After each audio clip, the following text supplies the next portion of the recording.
Hello and welcome to the Racetech V8 Supercar series live on Apex Racing TV. We're here today for the penultimate round of this Season 8 of the Championship. My name is Sam Fitzpatrick. Alongside me in the commentary box is Jack Oliphant with Marco Barbanero today on the cameras. And Jack, it's fantastic to have you along with us. You come in on a pretty good round of the Championship. Brands Hatch, absolute classic this. V8 Supercars and a 90-minute race should be a lot of fun. Yeah, I'm looking forward to it. I think Brands Hatch is a circuit I know very well, so I'm very pleased that my first commentary with you guys is on a track that I can actually talk about. And the V8 Supercars, I've had a drive of them as well, and they're really entertaining to drive, so I imagine they're very entertaining to watch. Definitely, it's going to be a fantastic round of the Championship. Of course, we are in the penultimate round of the Championship of the season, like I said earlier on, and after a poor start to the season, Nicole Foggy now leads the Championship. With a bit of a gap, we have drop scores as well, which makes things a little bit complex, but generally he's on about 3,100 points compared to George McClay's 3,000. So it could still change, and these endurance races usually have the biggest swing of points, and the barriers are pretty nearby around this Brands Hatch circuit, so that could easily change. So Foggy leading the way, McClay in second. Brandon would need a bit of a miracle to bring himself back into contention. He is in third. In the club championship as well, so this is like the amateur category. Steve LeVay has had a stunning season and is way out in the lead, so he's pretty much won the championship there. But McClay and Foggy, it will be very close. I mean, in this situation, Jack, I mean, what tends to go through a driver's mind when, you know, they're fighting for the championship? I mean, do you kind of tighten up, take less risks? Is that a good thing to take less risks, or should you just approach it as any other round of the series? I think it depends on who you are. I always like to try and approach a round as if nothing was happening. You know, we're just going to go out, drive our hardest, and try and get the highest place we can, get the most amount of points, regardless of how far away you are from anybody. But then again, I know some people who really like to sort of hunker down and look at the data, and then they sort of think, right, okay, let's not take any risks here. Let's just defend here. We can do this, we can do that. And I think it depends on who you are. As I said, I always prefer to just sort of drive it as I would the opening round. That's how I would like to.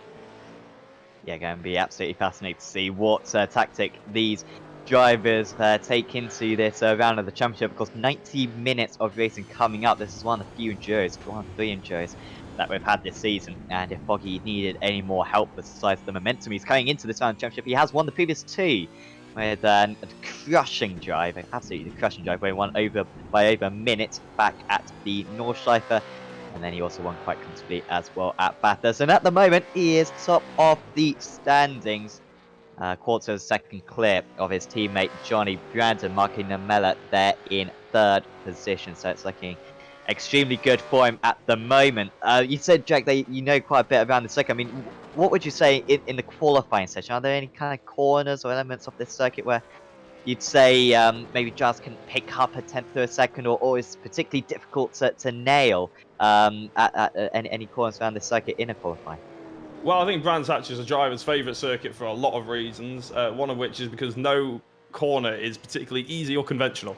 Every driver I've spoken to, including myself, driven the circuit in real life, says Paddock Hill is one of the most exciting corners in the UK, probably in racing generally. And it's such a commitment corner that I think that's probably where you can maybe pick up a 10th or 2.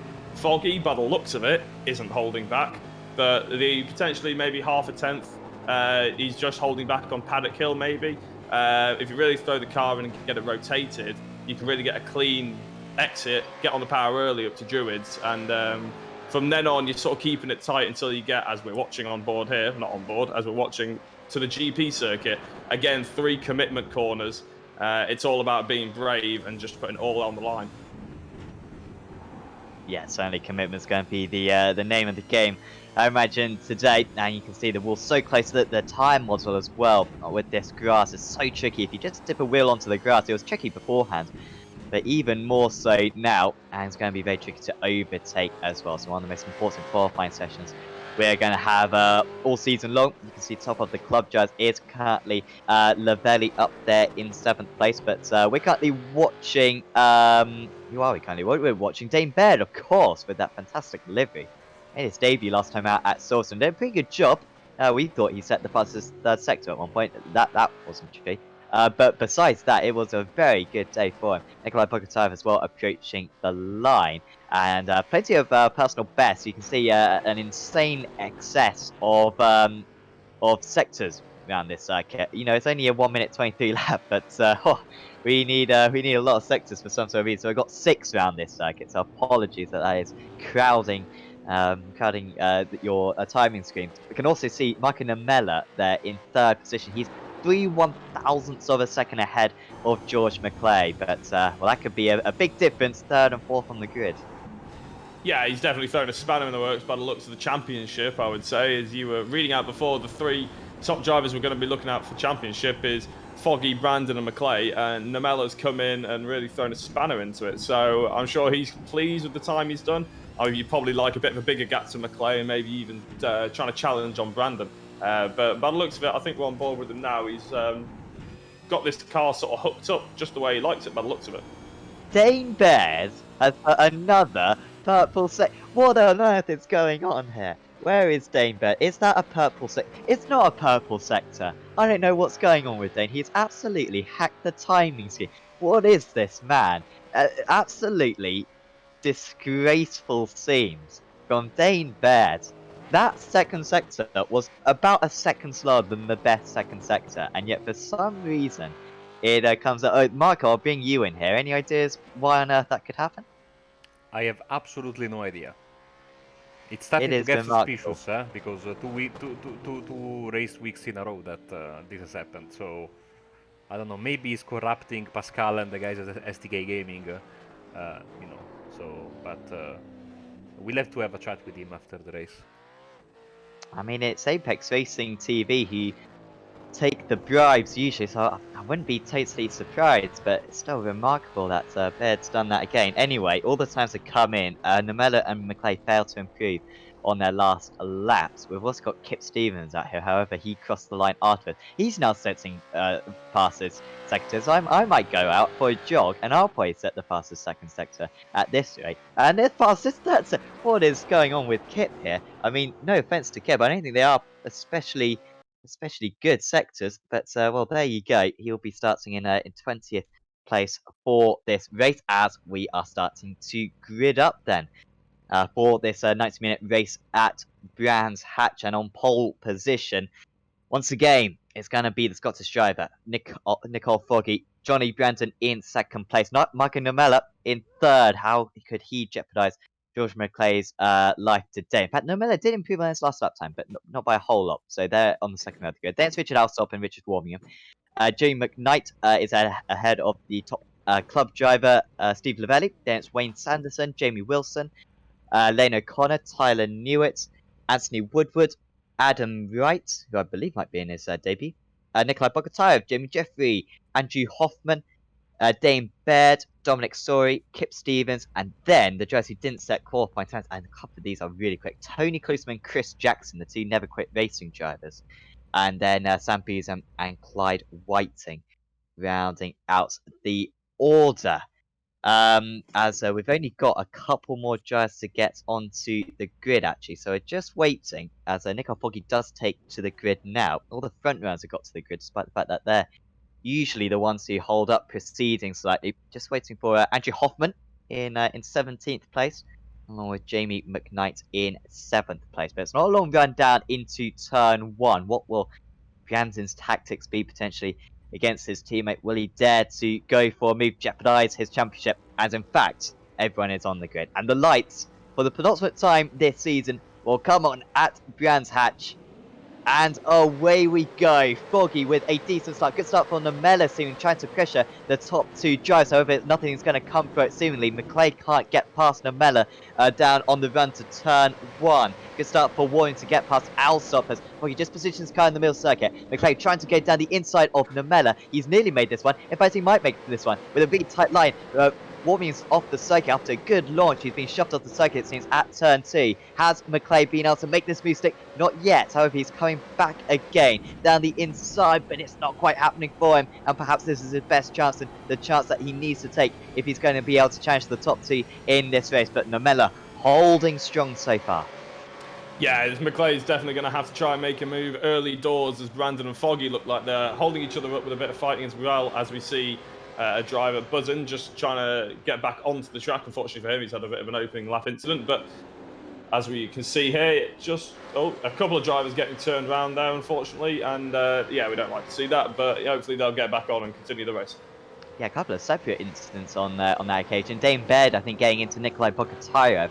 But I think Bogotyrev, did he continue? Well, he's still in 12th place. Maybe that was the wrong car that I was just looking at there. But awful first lap for Warmium after getting up into 5th place off the line. Got past his fellow Richard of the Alsop variety down at turn 1, but then went off at turn 2 and went off again later on in the lap. So really poor for Warmium, but you can see he is back up and running again. So, first up of the race there for Foggy, as we've got this long chain of cars. We might even see a move potential with Klusner making his way up. He's now in 15th place. However, that's a little bit of a spanner in the works, and Foggy has to go Klusner has to go very wide to avoid Jeffrey, who will now be overtaken by Jackson, it seems. The two Never Quit Racing drivers who pretty high up in the championship, have won races so far this season. They're slowly making their way up from the back. Yeah, looking just a bit further forward, we have Newitt here. There's a long sort of stretch and train of drivers now as they're all coming up to the GP circuit. This is a sort of area you don't really want to go too wide in, so you have to be really committed on making your moves stick and count, and just touching the outside of the grass there is not what you want to do either. So yeah, all these drivers using all the track they possibly can, but a few of them using just a little bit more, which is causing them to maybe spin out a little bit or lose control, lose some places at least. Remember, if you get every 15 incidents you get a drive-through penalty. It's quite a short pit lane here. However, it is a great opportunity of picking up another penalty when you come into the pit. So it's one of the most tricky pit lane entries, or kind of unclear pit lane entries, I think, around this circuit. As we ride once again on board with Tony Klusman. Next up for him is Jeffrey after getting past Hoffman and Wright earlier on. And Jeffrey not taking that corner too slow, but Klusman just with some extra confidence. And there you go, he's down into turn 2, and he is just picking them off one by one. Next up is going to be one of his teammates, Anthony Woodward, who I imagine won't make dealings too tricky. And he's up into 14th place now, is the Canadian. Yeah, as we have a look at the top 5, all top 5 drivers are currently where they started from. So there's not been too much drama just up there, but the next person, 6th, Steve Lavelle, he's actually made up 2 places, although he is in a different class, and he's still first in his class. But he's done a good job there, as well as Wilson up 3 and O'Connor up 3. So it's been an entertaining battle in the middle, but at the front at the moment, they're all holding fire. Yeah, good battling at the moment. Decent gaps amongst everyone in the top 6. You can see a bit of a gap back to Jamie Wilson as Bogotyrev on our screens is going off the circuit. There he is, around the trouble spots of this track. That's a brilliant move there from Woodward. That was to go around the outside, nearly contact as Jackson's put it in the wall. Now, how much damage has he got? That doesn't look too good, as we see a replay of it, and really strangely losing the rear end. Usually that's not too much of an issue around a banked corner such as that, but Jackson not happy right there. Yeah, it's a bit of an odd one there, as we see Nikolai just going through on Adam Wright there, I believe, just down Paddock Hill. Really good opportunity for overtaking, as long as you can get it into Druid with your nose in front and try and get down to Graham Hill bend here. He looks like he's made that move fairly clean, and hopefully he can chase down the cars in front. Yeah, home to recover after a little bit of a mistake earlier on. There is Foggy 1.2 seconds out in the lead. Nomella with decent pace at the moment. You can see he's only 2.4 off the lead. This lap 4 of this 90-minute race. And if Foggy had enough, if he doesn't finish this race, I mean that would properly open up the championship once again. I'm just trying to see if the Jazz get a fast repair in this series, and they do get 1 fast repair. So as long as Foggy crashed and could get back to the pits, it probably wouldn't be too disastrous for him. But he does need to be careful, otherwise, yeah, he could lose a whole heap of points to Texans Pitstone Motorsport driver of George McClay. And you can also see Alsop doing pretty well in 5th place. If anything, he's the most likely at the moment to make a move out of this top 5. He's only 4/10 of a second off McClay at the moment, as Foggy extends his lead by 6/10 of a second on that last lap. Yeah, we were under the impression that Namella maybe was going to sort of hang on almost from McClay here, but McClay's actually dropped back a bit, and as you say, he's a bit in the firing line from Alsop as we shoot on board of Klosterman here. Just trying to get out of Druids and try and put some pressure on the cars in front. I say Sanderson, he's probably in the hardest position here. He may be wanting to make a move on Newitt, but he also has to think about whether Klosterman is going to make a move on him. Always a tricky position to be in. But the key is probably to try and make your apexes and try and get the person in front of you out of a corner. So exit speed rather than entry speed. Sanderson in his debut season, of course, but you certainly wouldn't know it because he's been extremely consistent so far this season, of course, with the new supercars coming to iRacing. And he really has blended in with them very well. Sanderson might have a chance at Newitt here. He's running very high up in 10th place. It's all very kind of clumsy. And Newitt's off the circuit, skating off the track, and he's going to drop a few paces. Will do well to keep that one out of the wall. And that's a shame for Ty Newitt, who's doing so well in 10th place. As he skates across again in contact with another driver. And now he is into the wall, is Newitt. And that was just a car crash, quite literally, all in slow motion. And Newitt drops down to 19th. I don't think he's got too much steering damage, so he should be able to continue to his next pit stop. But that is absolutely terrible to see. Yeah, hopefully the car that he inadvertently, I'm sure, made contact with, as we'll probably see it again here. Hopefully that car doesn't have damage as he rejoined the track. But I've been there and done that on the outside of the GP circuit, and it's not a nice place to be. But hopefully this car here inadvertently sort of just made a little bit of contact, Nikolai. Oh no, it was the car in front of him. I think it was Anthony Woodward at the time. Hopefully he doesn't have too much damage on his car either. Yeah, hopefully not. Actually, we might get the replay now from Jeffrey. To be honest, for Jeffrey, I don't want to be too harsh with Jane, but you can kind of see it coming from a while away. I guess it's out of his peripheral vision. Maybe even in the pillar. Yeah, maybe it was in the pillar. I don't know, it's difficult to see because we're not seeing exactly what he saw. But yeah, wouldn't be surprised if it was just in his blind spot, perhaps. Anyone who's given at a jump. And yeah, just couldn't see that car coming from off the circuit. It's always difficult. You don't want to give up your apex or sort of lose out some time to the car behind. But, you know, unfortunately, the car came on right in front of him and he had nowhere to go. As we see Sanderson maybe trying to line... Sanderson trying to make up a move on McKnight. He's lining it up. Maybe he can get out of Clark Curves and into Paddock Hill up the inside. It depends how hard McKnight decides to defend it. By the looks of it, he's letting him up his inside. And that's a nice move there by Klosterman. Currently the highest gaining driver with 11 places gained on the opening laps. Yeah, been a great race so far for Klosterman. Interestingly, lost out to... Apologies, no, I was getting a bit confused there because we saw the incident earlier on for his teammate, Chris Jackson. But the fact that he's nearly caught up now to McKnight is quite astonishing. Gene McKnight, such a fantastic driver in the AOSC Super Series and the other Aussie leagues that we follow, but in this championship just struggles a little bit. I think does the 0-20, so I don't think he quite puts in the same number of hours, but this is a circuit that that series visited earlier on in the season. It must be said though that I think if the likes of Foggy and Branton and McClay decide to take up those Aussie leagues, I think they'd be right up near the front, battling for podiums and wins, because their quality in this field is absolutely exceptional. Very much the best supercars drivers in all of Europe, and of course a couple of Aussies as well take part in this series.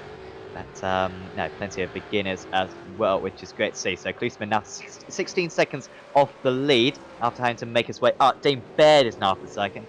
Once again, it's the same trouble spots, and Ty Newitt, who occupied that bit of gravel earlier on, is able to take advantage, it looks like.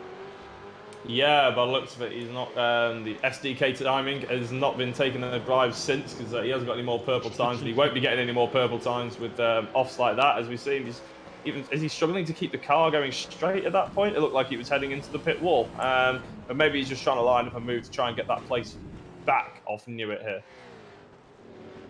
Yeah, it did seem a little bit unsure, and once again taking a very tight line. That is Kip Stevens. I mean, I don't know how much driving you've done, Jack, but I assume you have raced against Kip Stevens. I feel like everyone has. No, I haven't done much esport racing, to be honest. I prefer the commentary, and I think anybody watching would probably prefer me in the commentary booth as well, rather than watching my onboards. But yeah, no, I've done a lot of driving in real life. I've raced in the Ginetta GC4 Super Cup on the TOCA packages, and done a lot of Ginetta G40s. So I've been thoroughly in the Ginetta family for a while. Lucky enough to race some of the great tracks like Brands Hatch, which is how I sort of know it quite well. Oh, awesome. Okay, well, it's good to have someone who knows what they're talking about in the commentary box for a change. But good to see Kip out there. He doesn't usually do this with SA's too much, but of course, former owner of the BSR group leagues, whatever. Yeah, still see him about a lot. Very successful driver, former BSR TC champion, of course, in I believe 2-time champion even. Yeah, it sounds like you've been around a while. Yeah, Marco Numella then, he has been able to pull away from McLean. Oh, it's just not happening for McLean at the moment, and Alsop, if anything, getting held up behind him as we see. Kind of knew it coming into the pits. We expect the drivers to have to make at least 2 pit stops here. Oh, no, he's spun it into the pits. That is remarkable. Oh, we saw an incident like that with Max Coates of the Clio Cup series in the PMR series. Do a very similar thing, but by the looks of it, tell you what, I was lucky he did that in the esports series. He did that in real life, we'd have some problems. But yeah, hopefully he can get all that repaired and get back on to making some time. And of course, getting a penalty as well. I said how tricky the pit entry was. I didn't quite mean it in that regard, but he will pick up a penalty regardless. Well, I mean, if he avoided the pit wall hit, I mean, this would have been one of the saves of the season. But unfortunately, wasn't quite to be the case. Fortunately, he does have a fast repair though, so we'll be able to get that car fixed. So I knew it's still stationary by serving that penalty. To be honest, he's now a lap down, so it's going to be a long race for the XBR driver. McKnight and Klusterman are very close. Now, they were teammates earlier on in the season. I'm not seeing an NQR livery anymore on McKnight's car. But that was all pretty simple anyway, and it turns out that I've just got the old paint pack, so that's sorry if I intervene in the broadcast, but Sam, please get your paint pack. I've been so good recently. Oh, you know what the reason is? It's because AOSC, I think he runs a different paint, and I think I've got that one installed, so that's why it's messed it up. There you go. So I've got a bit of an excuse. I mean, I didn't want to point this out, but earlier you also asked to yourself and to the viewers if this series has a fast repair, which, again, I don't want to, be mean to you, but we have been doing this together for 2 years, or 2 and and you have been doing this for more than me. Yes. In your defense, Sam covers a lot of series, so it's... thankfully, we don't have a reverse today, so he doesn't have to ask if the drivers 1 lap down get the reverse or not. I still don't know that. I genuinely... Marco, if they're 1 lap down, are they eligible for the reverse? No, they need to be on the lead lap. Okay, right. Jeez, because BSR or AOL, you can be... Oh. This is also to, Jack has been super professional, maybe too professional, even bringing out the notepad, and we are trying to show to him and to Adam, our new guys, that the notepad is not needed. No, yeah. I mean, Sam would really need a notepad, to be fair. I could use one, yeah. I don't really have any resources apart from time screen and the cars, which it's all we need, I guess. We are jumping back now to Lane O'Connor, who's going to be caught by Tony Policeman. Pretty soon. Also, Chris Jackson, Crispy Bacon himself. He's trying to get past Hoffman potentially quite soon after a spin earlier on. Yeah, it looks like he sort of tried to put a lot of speed and commitment through there. Maybe he touched the outside grass. We didn't see that far back. But yeah, unfortunately getting all sorts of Larry through there. But he managed to save it. And he's gone off there as well. Again, another very fast part of the track. Paddock Hill. plenty of spectators up there, I'm sure, enjoying it as we saw on the screen. And it's just trying to get back on safely. Yeah, Dane Baird struggling a bit at the moment. I think that is just once again the same replay, unless he's somehow managed to do it again, Dane, one of our fellow commentators, so he can abuse him. Also, check out the 10,000 subscribers special video on Apex Racing TV that was posted a couple of days ago, so certainly do watch that. I got some funny moments featuring myself and Marco and Dane, Woody and Adam, all our established commentators. So certainly do check out that one. Here is Tony Klusman, and he has got past Lane O'Connor. So Klusman, by the way, now 20. Oh no, it's less than that. Marco changed it just as 20 seconds off the leaders, Klusman. So he's still lapping slower than the race leaders, but yeah, he's back up into 8th place now, 13 places from his starts, and it looks like Sanderson might be able to pressure O'Connor and McKnight relatively soon as well. Yeah, I think going back to Klusman, I think he's only about 2 seconds off the car in front of him, and considering how far back he started, as we said, he's made up 13 places to get himself to 8th. That's a mega attempt, and I think he might be within touching distance of the top 5 here, which would be a fantastic to see. Of course, this is 90 minutes of racing. We've only had 17 minutes. It feels like a sprint race of the sort of action that we've had so far. Absolutely, yeah. It's going to be a fantastic 90 minutes or 1 hour. 12 minutes coming up for the rest of this. There is how the gap has significantly decreased, 4.9 seconds to 3 seconds, but to be fair to Wilson. Lapping very impressively as well. Lavelli there in 6th place as McKnight has got past O'Connor. So, apologies. Well, this is now O'Connor defending from McKnight, so McKnight didn't make it stick, and this is just inviting Sanderson up to the back of him. I'm half surprised how much overtaking we've seen so far, to be fair. I guess we've seen Alsop being very much stuck behind McClay seemingly, but apart from that, overtakes have been extremely possible. Here comes McKnight again, as both drivers struggle to put down too much power. Yeah, I think they're maybe just thinking as he's lining up is he lining up that move? No, not quite. I think it's a bit dodgy to go into that too abreast, as we see amazing car control from these drivers. These cars are extremely light on their feet with a hell of a lot of power. Very difficult to get them going without a bit of sliding. And these guys are holding it superbly, which is very impressive. There's a great onboard that we've got looking at here, especially the reaction of the car in front to the bends and to the curbs and everything like that. And he might be able to get up the outside. He's trying the outside over to Clark curve. Let's see if he can get his nose in front, and then no, it's always a difficult one there. He might be able to get the cut back as they make contact. That's unfortunate from him. And by the looks of it, is that Sanderson who goes through on both of them? Yeah, Sanderson. Oh, he hasn't quite been able to get past McKnight, but and we've got Woodward's off into the wall.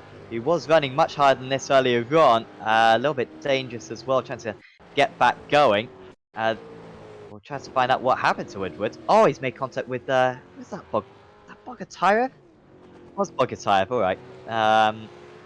And Woodward just trying to reverse back onto track with a little bit of damage. Also here was Adam Wright tapping the wall. Won't be too much damage on that occasion. I think that's what this shows you, this first 18 minutes of racing, is how unforgiving Brands Hatch can be when you put a half a wheel off. And as I said, these cars are so light on their feet, as soon as you touch the grass or slide half an inch further than you thought you were going to, you're into the wall. Yeah, and 2 incidents in succession right there down at Clark curve. And certainly losing out was O'Connor down into 11th place after running as high as 8th earlier on. O'Connor usually pretty good in these endurance races. Foggy really stretching his legs now, 0.3 of a second faster on that last lap than Brandon, but Brandon is dropping back into Namella now, which is not something that we particularly expected. I mean, to be fair, as a running wide there as well, that's going to be another quarter of a second lost at least.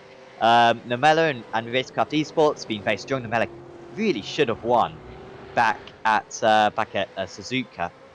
Was in a fantastic opportunity to win race 2 back then. It's been spread that Racecraft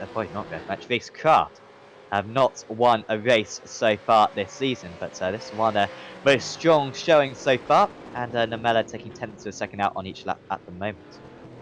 Yeah, as we see Warmingham going through on Hoffman there by the looks of it, and now we jump to Chris Jackson as he tries to hold off the approaches of Jeffrey.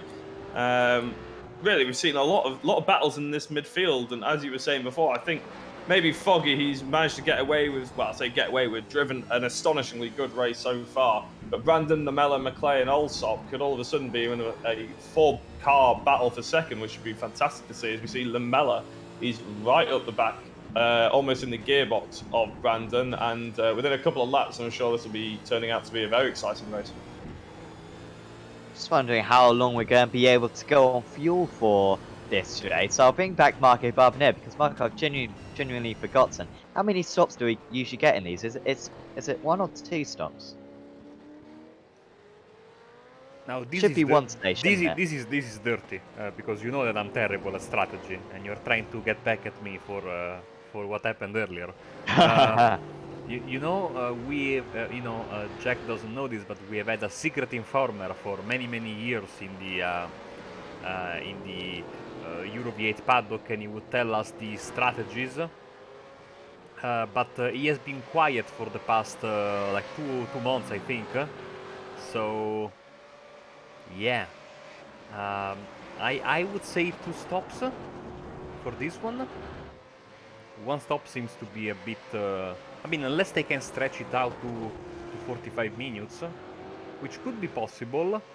But my bet would be 2 stops to be safe. I really don't know. I would probably be ending up without fuel if I was running this, probably making a mistake on strategy. I suppose we'll find out within the next 8 to 12 minutes, probably, won't we? Whether we see people jumping into the pits, or whether we see them trying to hold out for that 40 minutes, or try and fuel save maybe in this top pack, and try and do a bit of a splash and dash towards the end. Yeah, it'll be a tight one, I think, because usually I think we see 2 stops.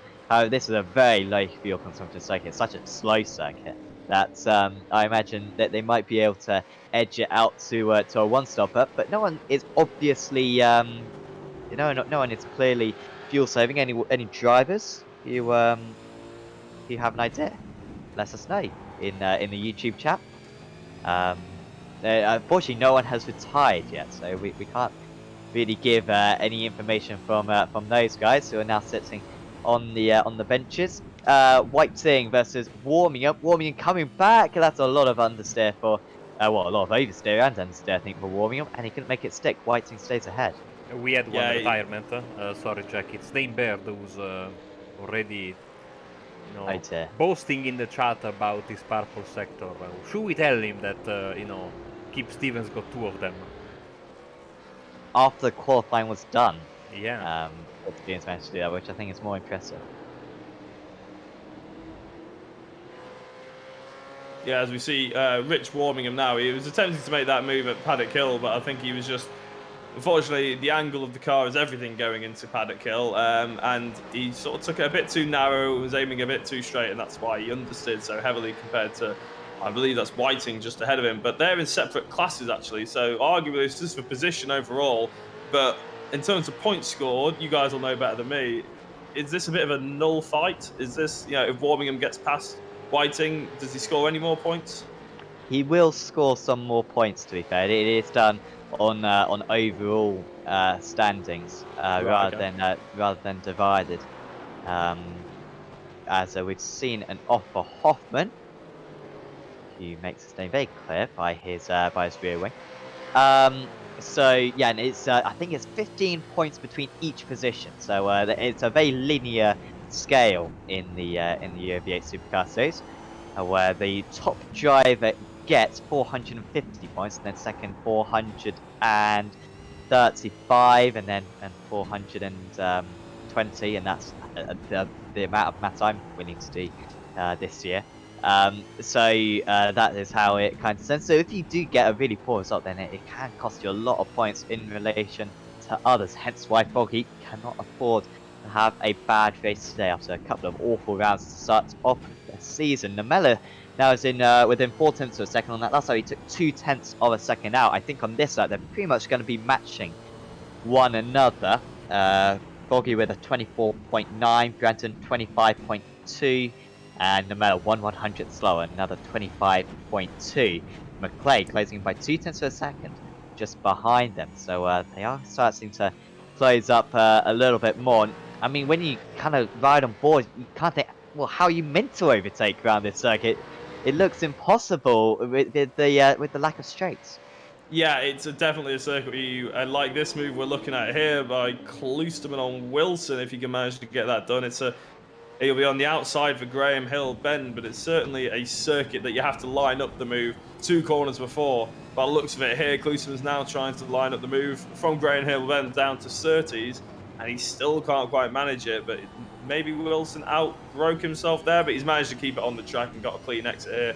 Yeah, Brands Hatch, it's difficult to lunge someone. You have to line up the move with a lot of momentum, 2 or 3 corners before, and then you can try and sort of slot it up the inside. But it is difficult.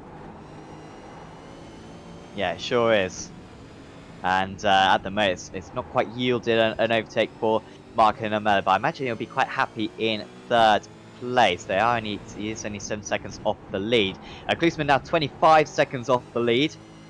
And Wilson is doing an awesome job at the moment of holding him back. I guess Wilson may as well hold him back. Klosterman, who's been very good in the endurance meetings in the past season and a half. He hasn't really been fighting for the championship these past couple of seasons, as I think maybe as he's come into the pit, so that certainly indicates that it's going to be a 2-stopper today then if he's going to come into the pits this early. Some of Klosterman's best results have come in these endurance meetings in the last couple of seasons.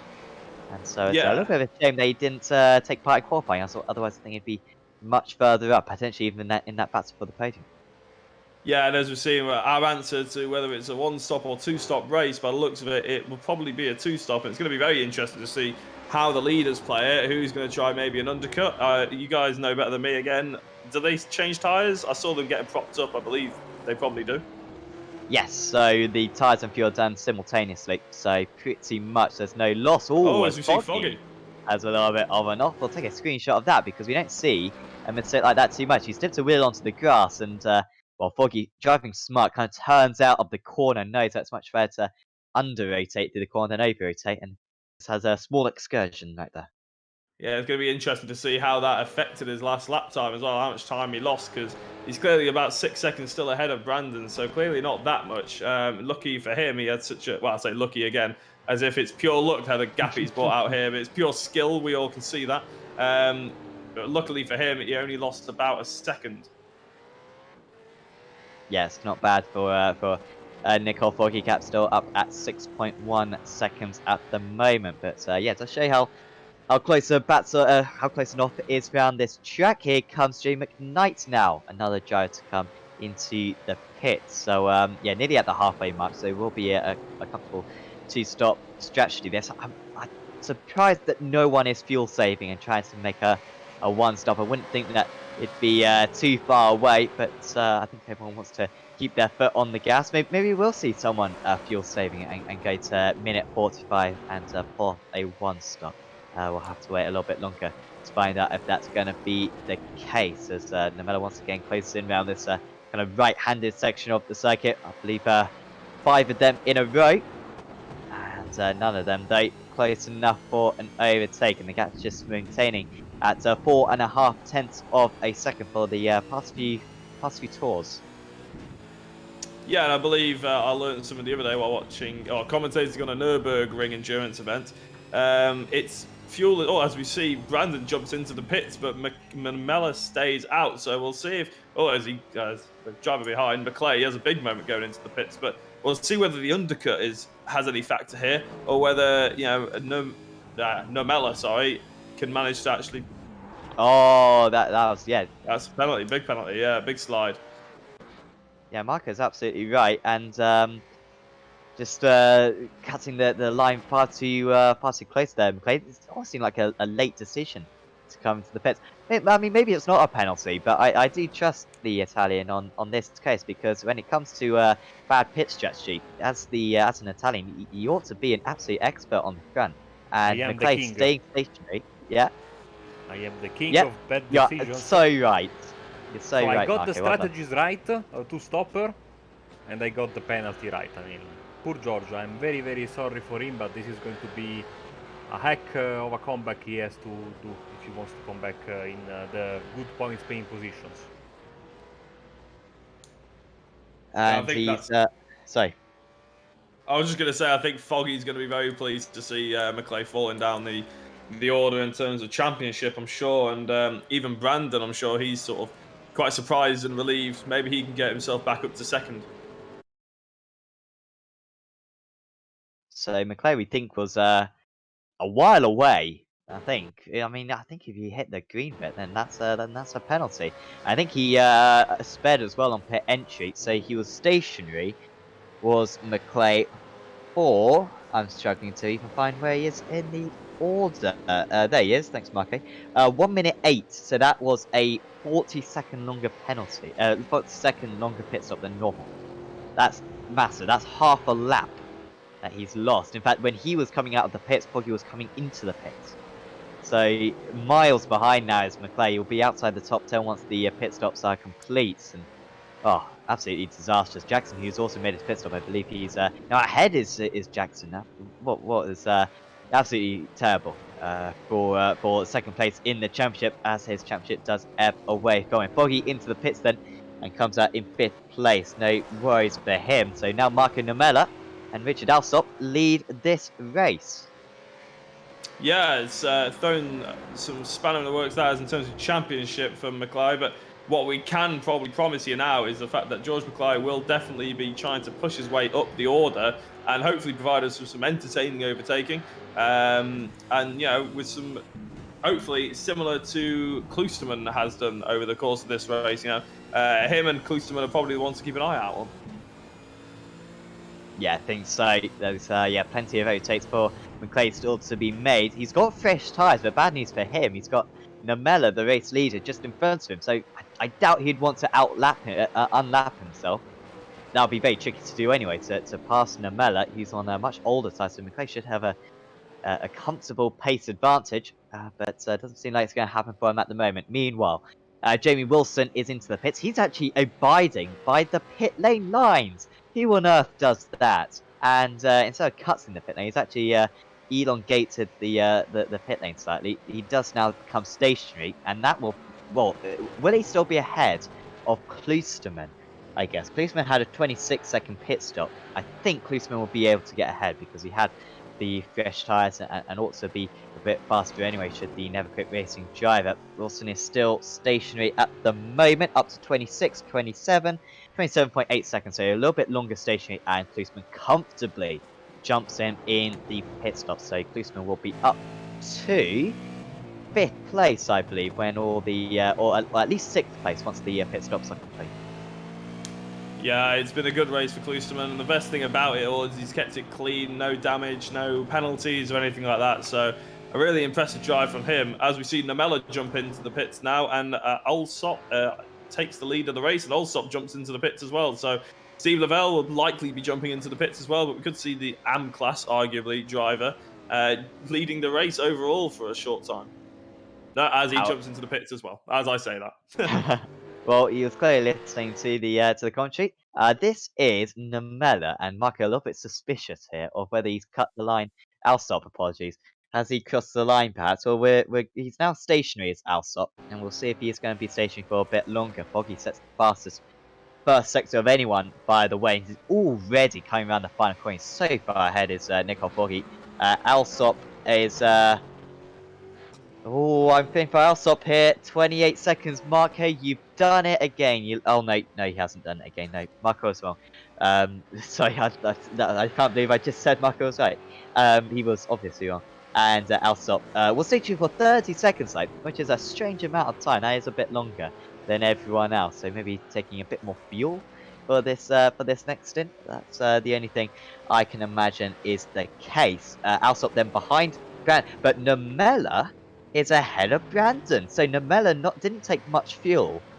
Only took 22.7 seconds stationary compared to Brandon 26.6. And it means that Michael Namella now moves up into the lead of this race, into second place in this race. Yeah, as we see all the pit stops as they get finished now, we're just watching a quick replay. VAR, pit lane entry. I'm guessing this is Alsop as well. Marco clearly he's not letting it go. Yeah, as he comes across, he does come across the green there, to be fair, Marco. You're not wrong for having a look at it. But he seems to have gotten away with it, unless he took an extremely small amount of fuel and took the penalty. I'm not sure how long the penalty is. Seems as though for McClay it was 2 20-second penalties. Certainly added up to 40 seconds, I think, unless he took a bit more fuel. But that's the that's the size of the penalty seemingly. But no penalty there, and yep, Marco. I don't know. He's not convinced with that one. No, Sam, you know, it's always a bit iffy with iRacing because you never know if you can get two wheels off, or you know, it's especially with you do the pit exit, it's very very severe. Like you put two wheels off, you are done. Like I mean, in real life, you just need to have one wheel on the white line, but it's not very clear here in Brands Hatch whether you can only enter when the line is not full, when it's got that little spaces in between, or if you can cut a bit of that green there. In any case, that was cutting it very very close for Alsop. So, but you said it is in the beginning. It's a very very tough around here to enter the pit because the track also has all the twists and turns and elevation changes, and it's a very very small window of opportunity to turn right and enter to the pit. So some drivers were lucky and others unfortunately were not. Steve Lavelli has been caught by Jamie Wilson. Lavelli on that last lap did a 28.55. That wasn't. Was that an outlap? I don't think it was an outlap. It was just a rubbish lap from him. Seemingly, he set a bad. I'm not seeing it. Oh no, well actually no. Steve's done sectors since then, hasn't he? So that was invalidated. Anyway, Wilson is catching him big time. This is the battle now for 6th position. Yeah, it looks like it's heating up quite well, and as Steve Lavelle, as I said to you guys before we started the broadcast, Steve Lavelle, one of the few drivers that I sort of really recognise on this grid, doing a TCR series that he's involved in on Wednesday nights, and yeah, he's, by the looks of it, driving extremely well here, and I'm sure he'll hopefully, well, I'm sure he's in a plenty of other series. I believe I've seen him in a few other places, racing the Nürburgring recently in another TCR car. He's extremely experienced by the looks of it in the esports world, and he's showing it with a close battle for 6th place in this one. As we've seen McClay go through paddock hill and trying to put some pressure on O'Connor as he tries to make his way back through the field. Yeah, Lavelli's really up to his game this season. He's been ever so consistent this championship. And Greg Carr, who turned up to race 1 or the pre-race pre-season race, seemingly had the advantage on Lavelli in terms of speed, but Lavelli's just been so consistent. He's walked away with the title seemingly. We've also got Stevens back into the pits at the moment, but here comes McClay then on O'Connor, who's been overtaken a few times so far today. McClay was asked to move past, but O'Connor wasn't quite ready to give up that position yet. Of course, McClay, after his mega long pit stop, we're not quite sure how much of that was extra fuel and how much of that was just the penalty. But I guess he just put all the fuel in that car. I'm not sure, but certainly lost at least 30 seconds, probably 30 to 40 seconds. He lost by being stationary for the amount of time that he was. That's why he's so far down the order right now, as he's in the tow now of O'Connor as we head on to lap 28 for these drivers. He has another look, but he's not quite committing to any of these overtakes at the moment. Now into turn 2, and O'Connor defending a little bit and doing just enough. Yeah, I think if you can watch, obviously we're watching from the nose of McClay right here, and I believe O'Connor is maybe driving in his mirrors a little bit because he's going into, especially paddock hill, dabbing the brake as he's going down the hill. He's definitely keeping an eye out for McClay, and he sort of opens the door there. Whether he can keep it pinned around the outside, no, McClay just a little bit on the power to rotate the car, and I think he's got this move done here. We'll see as he comes onto the GP circuit, but if O'Connor tried to make a move here, it ended up in a big crash, I believe. So, yeah, McClay makes his way through, makes another place up, which is good for him on his recovery drive. Yeah, so one move down, he's got a few to go. Next up, Sanderson. But that is a while up the road. There you can see how the gap has decreasingly Sanderson maybe with a poor lap or something. He seemed to lose quite a few seconds. Maybe that was his out lap, essentially, for Sanderson, hence why he lost so much time. Jamie Wilson's just had a small off, but seems to be alright now. Just a little off check detected by our system. By the way, you can check out the strategies for all the drivers and the lap times for all the drivers in the live timing in the link below, provided by SDK Gaming. And you can see all the gaps between the drivers, the lap that they pitted in, the length of their pit stop. It's really useful, so certainly to open that on your phone or on an extra monitor and watch that along as well. So yeah, you just saw that a little bit of and off at Druids for Jamie Wilson. Just drops him off slightly the back of Steve Lavelli. Back with the race leader, 3.4 seconds separates Foggy and Namella at the moment. Remember, Namella has 2 lap fresher tyres, and he is properly pushing the Season 6 champion at the moment. The gap down to 3.4 seconds now. Yeah, I've been keeping an eye out on the Foggy Namella sort of time difference over the last couple of laps, and Namella on the past 3 laps, he's, as we can see it below, he's beaten them on time at the moment. So he's about made up 3/10 on Foggy over the 3 laps, and you know, compared to what we were seeing at the beginning of this race, where Foggy was just driving away and thoroughly enjoying himself, and we were enjoying watching him, of course. But Namella, now he's got that sort of, he's through, he's not got that much competition from behind him. He's really trying to push that extra lap times out of it, and maybe he's throwing it all on the edge as Foggy. Is he getting held up here by a back marker? That must be a back marker as they make contact, and that's not going to help Foggy in the slightest as he puts the back marker, unfortunately, into the wall. That's not ideal. Maybe the blue flags on iRacing weren't coming out there? Dominic Story there, and I know there's not usually many penalties in this series. You can start the next race from the pit lane, I guess. But that was all quite bad. It's 8/10 now, though, that difference. Yeah, it's really come down now, hasn't it? Gosh. Well, this was so comfortable for Foggy earlier on. He's made another mistake, and it's the exact same mistake we saw earlier on. This time he's, well, yeah, it's pretty much identical. And 6/10 of a second, 28.0 for Foggy, 25.2 for Namella, who has never won a race in this series. As far as I'm aware, I'm sure if Adam Hedgecock was here, he would know if Namella had won a race. But Marco, I don't think he's won a race, has he? Didn't he win at Silverstone? No, I'm mistaken, right? He finished second in Silverstone, maybe. Yeah, second in race 2. Oh, McClay's off. McClay's off proper. Oh no! Just as it looks a little bit questionable for Foggy, it's McClay who makes a mistake. Won't be ideal for his championship hopes. You know, he did so well to try and make it up towards the top 10. But unfortunately, again, Brands Hatch, it's unforgiving when you touch a slide about an inch further out than you want to. That's the sort of thing we're going to happen. And we saw Foggy and McClay, 2 arguably are the best drivers on the grid, make mistakes extremely quickly. As you see, Lane O'Connor, sorry, doing almost exactly the same thing following McClay. Crucial mistakes for McClay. He's going to be well, he's now 1 minute 6 off the lead. Going to have to re-overtake Clyde Whiting. And then we'll have to do Warmingham and O'Connor. Really, the highest I think he might be able to get back up to Wilson, perhaps, for 7th. I think even that's probably going to be a little bit too far. Maybe only a top 10 will be the limit of McClay after that mistake.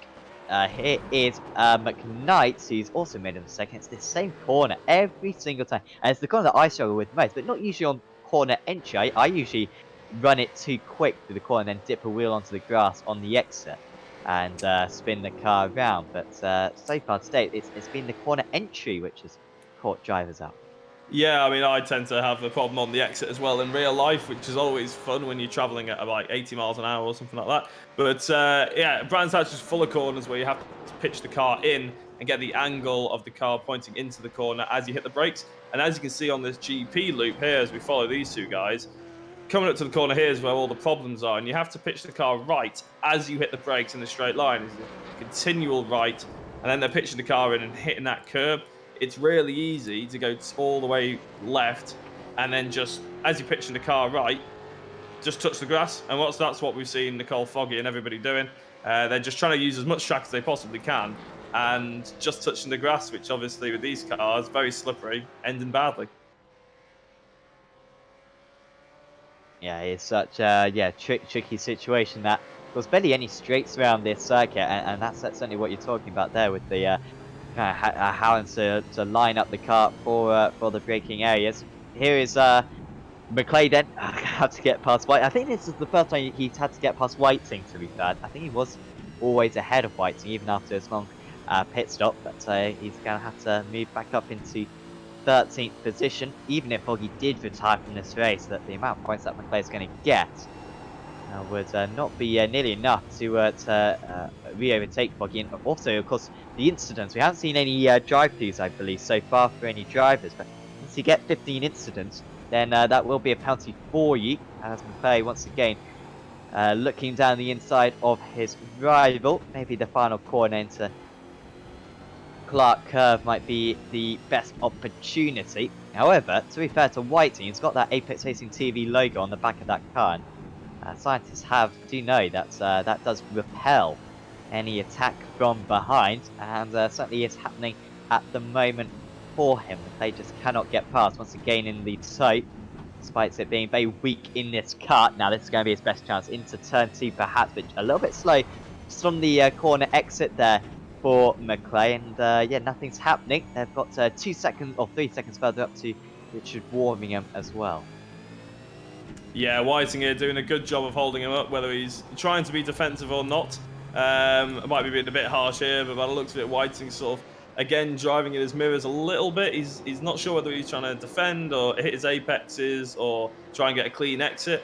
At the moment, he's keeping his car right in the middle of the circuit, which is holding McClay up, as McClay looks like he's going to slot up the inside here. It's a very fast corner, but yeah, there we go. Whiting's let him have it, and hopefully he'll manage to follow McClay and pick up some time maybe and catch up to Warmingham and in front of him and O'Connor. Oh, we got an off now for O'Connor again.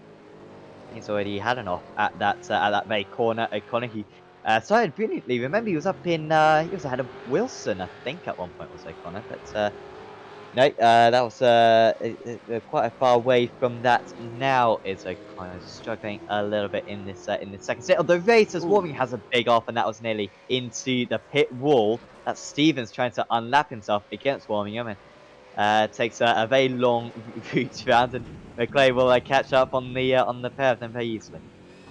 Yeah, and this is why drivers, especially in real life, love Brands Hatch so much compared to the likes of Silverstone. You know, if you're having a bit of an off day, like Klosterman has shown, if you're having a bit of an off day, then you can certainly make up a lot of places just by people sort of not respecting the circuit enough and not expecting, or maybe having temperature change or something like that, just causes someone to have a bit of an off, and you can manage to catch people back up. And that's what we're seeing a lot in this 90-minute race. You know, it's as I said, it looks like a sprint race, as we see another car flying off into the distance. Unfortunately, he's managed to keep it back on though, no spins. Hopefully he doesn't cause any accidents for the cars behind him.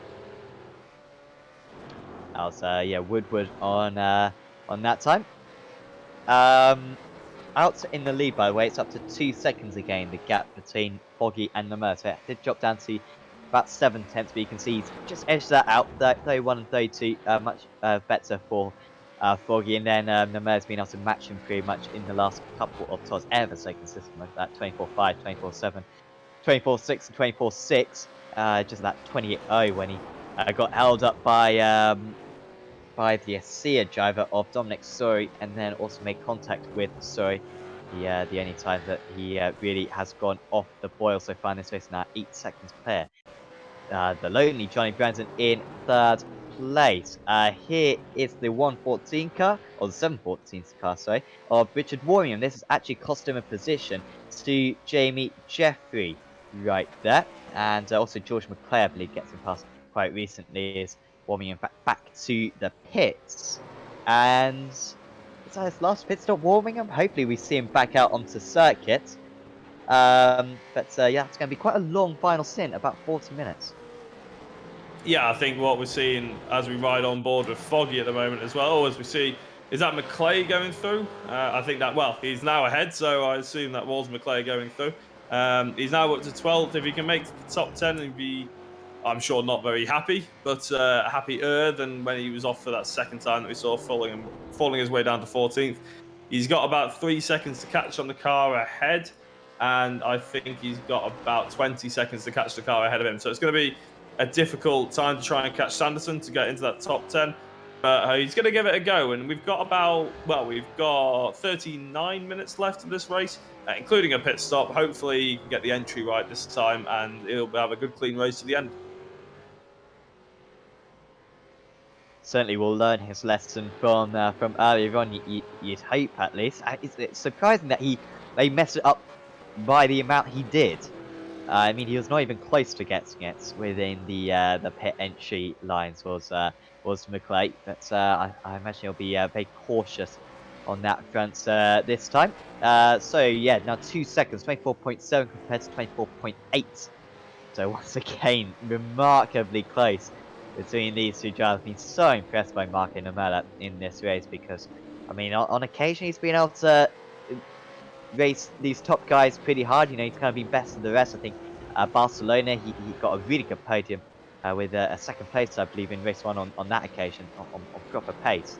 But in these endurance races, no one has been able to challenge Foggy all season long, and Namella has come here and he's put his stamp right down. Despite the fact that he was almost being caught earlier on by Alsop. Alsop now 17.4 seconds off the lead, as once again Foggy getting a bit held up behind the back marker. This time the 350 car of Jamie Jeffrey does get out of the way.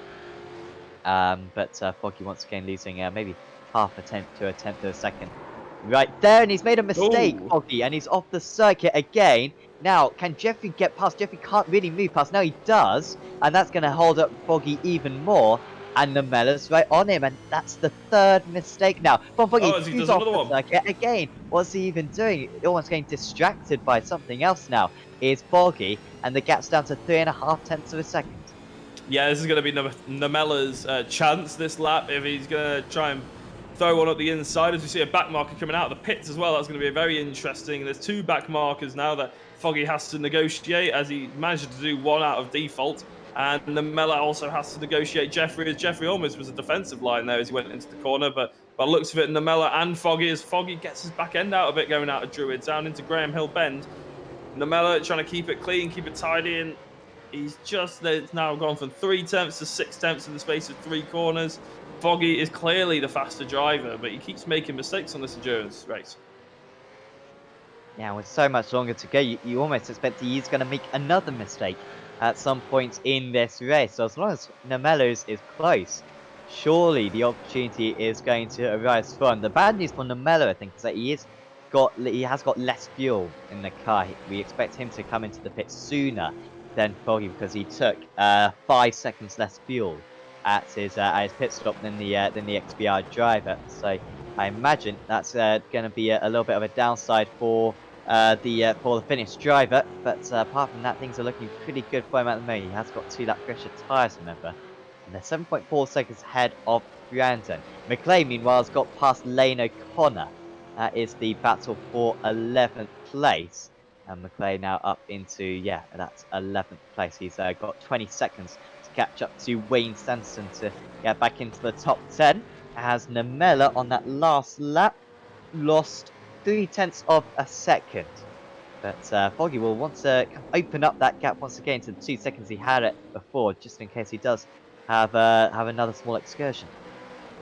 Yeah, I was going to compliment Foggy heavily just before that little off that he had, saying that his gap was down to 8 tenths and then he opened it back up to 2 seconds. That's a sign of a real sort of champion, the fact that, Namella was clearly taking the fight to him. keeping him time for time. And then as soon as Foggy needed to turn back on the hot laps, he was able to do so. And it's whether now he can do that again or throw it off again. We'll see. But he's certainly an exciting driver to watch. I'll definitely give him that. Definitely. So on this lap, just a little bit faster at the moment for Foggy. Well, 8 tenths of a second now. So pretty much are matching one another. And just looking, a couple of patches of orange lighting up our screen because that indicates that we've got a couple of close battles. That was the McLean move a few laps ago when he got past Lane O'Connor. But we've also got Jamie Wilson. That's linked with Jamie McKnight. The battle of the Jamies. Marco Nemelis into the pits. So pretty much backing up what we thought earlier on where he didn't take much fuel. Now, has he got it within the line? Oh, Marco, what do you think?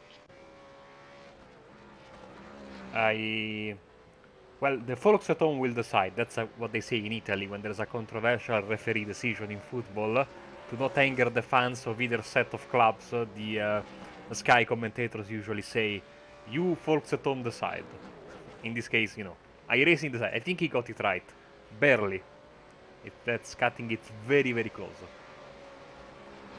So, when he drops off the jacks, will he pull away straight away? He's got 31 seconds of fuel.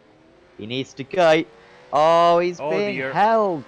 Marco Namella driving the race of his life, pushing Nicole Foggy. But it's the pit entry again which has cost him, and this might put into doubt even a podium position because he is being held and held 51, 52, 53 seconds, and as we see a replay from the blimp again, it all was quite obvious, and he's still being held. This is a massive penalty, similar to what we saw McClay pick up earlier on. Speaking of McClay, he does move past, however, does need to make another pit stop. And then Miller up to 1 minute 10, 1 minute 11. So we think that must be a 40-second penalty then. I don't think he sped on pit entry. But absolutely huge right there. And, oh, what a shame, what a shame. Yeah, that is gutting as well, because that was going to line up a really good battle between him and Foggy. Unfortunately, we won't see it come to fruition, but he's driven a good race. You know, he got a bit unlucky with that one. A lot of people at home might be thinking, oh, why don't you just do it slower?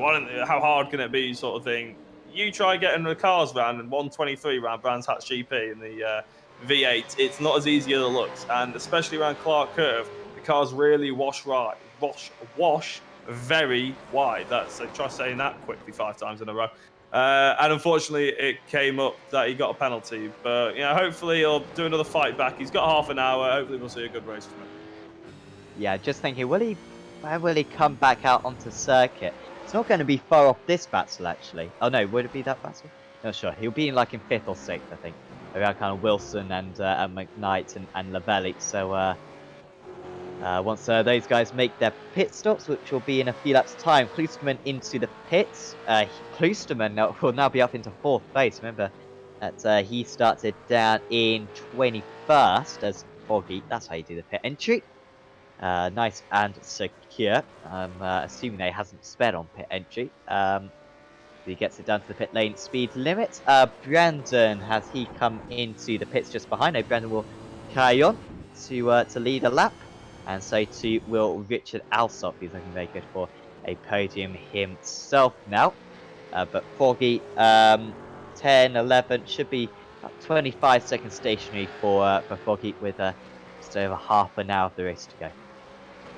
Yeah, as we see Steve Lavelle now, maybe he's going to jump in the pits, maybe not. He's currently running 4th. He will drop back once he takes his pit stop, but running really strong in his field. Whiting the next car in 14th, 10 places back as Ashley Lavelle goes into 3rd. And Foggy rejoins out into 4th, going to Paddock Hill Bend, just ahead of McKnight by the looks of it. And I'm sure he'll want to start putting down some half-decent time, but he's really Foggy under no pressure now. Namella was the only person who was really bringing the fight to him. Now, once all the pit stops have subsided, you'll see that Foggy has a really big gap, and he's going to enjoy the last half an hour of this race, I'm sure, without making too many mistakes. McClay also into the pit, so this will be interesting. McClay and Namella, because they've both made the same mistake so far in this event. I think Namella, too, will be quite far clear. As that looks all okay for George McClay. Namella actually already passed, so quite sure why McClay's so far back. Oh, he had that extra spin, obviously. He had the extra spin, yeah. Which cost him quite badly, hence why he's so far behind. Here is oh, that's comfortable. Oh well, I don't think iRacing will. It's when you kind of cross the line more than anything else. You can afford to run it pretty close to the left side of the track. But as you cross the line in time, then it should be all right. And so coming back out on circuit, McClay in 12th place, still with the aim of catching up to Wayne Sanderson, as Brandon is into the pits, and he is he's still stationary, 29 seconds stationary for Brandon, even longer than Foggy, and he'll come back out in 3rd place seemingly for Johnny Brandon. Yeah, Johnny Brandon 50 seconds-ish behind Foggy, who will re-inherit the race lead of Allsop, assuming he's going to stop probably with the next lap or two. And you see Wilson trying to put pressure on O'Connor. Can he line up the move into Paddock Hill? He's certainly going to try. He gets up the inside as they go up the seemingly straight, not very straight, into Paddock Hill, and he's comfortably got that inside. Wilson goes through on O'Connor to make up for track position. Great move there from Jamie Wilson. That was a big move on O'Connor, because we saw it at the start of the second stint, how he was really close at the start of the stint was Wilson. Sorry, Wilson was close to Lavelli, wasn't he? So Wilson again past O'Connor, who's still yet to pit, so. And that will still give him an opportunity to catch back up to Steve Lavelli. Pretty much everyone making 2 stops now. Klusman, by the way, came back out on track only just in 4th place. He was only 1 second clear of Steve Lavelli when he came out of the pits, was the Canadian. But that was just because of the fact that he took a bit more fuel after a short second stint. Shorter first stop for Klusman. He had to take more fuel at a second stop. But anyway, he's still in 4th place as the Never Quit Racing driver. Lavelli in 5th. We are just waiting. The only driver yet to make 2 stops is Richard Alsop, out in the lead, 21 seconds clear of 2nd place man Nicole Foggy on that last lap. Alsop was 1 second slower, 25.2. However, we fully expect Alsop to come back out onto circuit in 3rd position. And yeah, there he is, 35 seconds clear of Johnny Brandon at the moment. So yeah, should be comfortably in that podium place. Will he come into the pits this time, and will we see a safe pit entry? No, he's gonna hang it out for one more. Yeah, I think Richard's just really enjoying leading laps around Brands Hatch GP at the moment. I'm amazed how his fuel and tyres can go for this long, but he's hoping for probably a quick pit stop to try and get a little fuel in, so holding him as short a time as possible, and maybe you can come back out and have some track position near the top 5. I'm just having a look as well on sort of overtaking heroes that we've had throughout the day. Tony Klusman, we've mentioned several times. He's made 17 places up to 4th place, which is fantastic to see from him. Chris Jackson, he's made up 12 places from 22nd to 10th. And the 3rd one is, he's made 11 places, is Clyde Whiting. He's up to 13th now. So really good overtaking from these guys. 90-minute race. And for an hour, we've seen some fantastic sprint racing almost from a lot of these guys. Yeah, it's been probably the best endurance round of the championship, dare I say. Bathurst was pretty good, to be fair, but certainly Nordschleife was interesting. We had a few retirements early on, but no, this is certainly rivaled Bathurst as the best endurance round of the championship. Lane O'Connor, apologies, I didn't mention him earlier on as a driver yet to come to the pits, but he is now into the pits as O'Connor. Should come out just behind George McClay, I imagine. In fact, actually, it'll be quite close between the two of them. McClay with a much longer pit stop, I believe, 24.5 seconds stationary for McClay. However, he is now actually coming up to the start-finish line, so he'll be able to take back that 11th place. McClay, by the way, getting the gap down to Sanson to 12 seconds, and is taking over a second a lap out of him at the moment, so should be able to catch and pass by the end of the race, as Andrew Hoffman, haven't seen too much of Andrew so far, has a little bit of an off track. He is about 2.5 laps behind at the moment, but stays in 18th. Yeah, oh, he's had another off track as well. That's a rather bigger one as well, straight into the wall. And that's probably why he ended up going directly into the pits. There we go. We thought he might have just driven in, but he's been towed in by the looks of it. So he'll have to wait around to have the tow timer tick down. Again, try saying that quite quickly, 5 times in a row. As you see, Richard Alsop, he must come into the pits this lap. He's been going about 3 or 4 laps further than anyone. So, you know, how long can he go for before his tyres explode? I don't think he'll be that far behind Johnny Brandon when he comes out of the pits, actually, will Alsop. I think he will only be stationed for about 20 seconds. So it should be pit stop time of about 40 seconds. I think pit stop loss is maybe something like 34 or something. So we'll find out in about 34 seconds, so won't we? So yeah, Richard Alsop jumps into the pit. This could be close. Hopefully it's close. We want a battle on our hands because Brandon was surprisingly long in the pit stop, whereas Alsop will be considerably shorter. There was about 8 seconds between them before the pit stops happened. Foggy moves past. Brandon is approaching Clark Curve at the moment, and Alsop still stationing 17, 18, 19. 20 should be going any moment now. Alsop 23, 24. So it's a longer pit stop there. I thought 24.7, and that is the gap between the two of them. So I'm surprised they had to be stationed for as long, as he has a little bit of a wiggle as well coming out of the pits. He is now 7 seconds behind Johnny Brandon. Oh, that was into the wall, in fact. Yeah, his car looks all right bodywork wise, but he may have got away with it. You'd expect to see some suspension damage though there, wouldn't you, as he flies into the wall. Slightly embarrassingly, especially as we caught it on camera. I'm sure he won't appreciate us catching that one on camera. But he has slipped into third. How far back is he from Brandon? He's about 7 seconds, I believe, from Brandon, so he might not catch him immediately, but on fresh rubber, we'll see what Richard can do. Might be in for the fastest lap of the race, perhaps.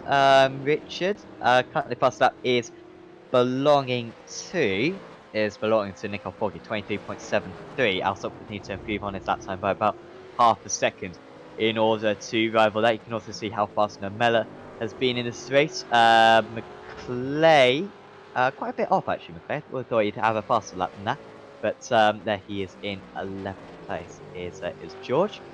So once again, it could be another XVR 1-2. We saw this situation back at Nordschleife, I believe, with Foggy winning out, and Brandon, I think, finished in 2nd place on that occasion. I think at Bathurst it was Foggy top, and then was it Marco? You're going to have to help me out. Who finished 2nd at Bathurst? Was it Klusterman? I think it was Klusterman, wasn't it? It was Klusterman, then Taliancic, I think, in 3rd. I will go and check for you in a second. Thank you.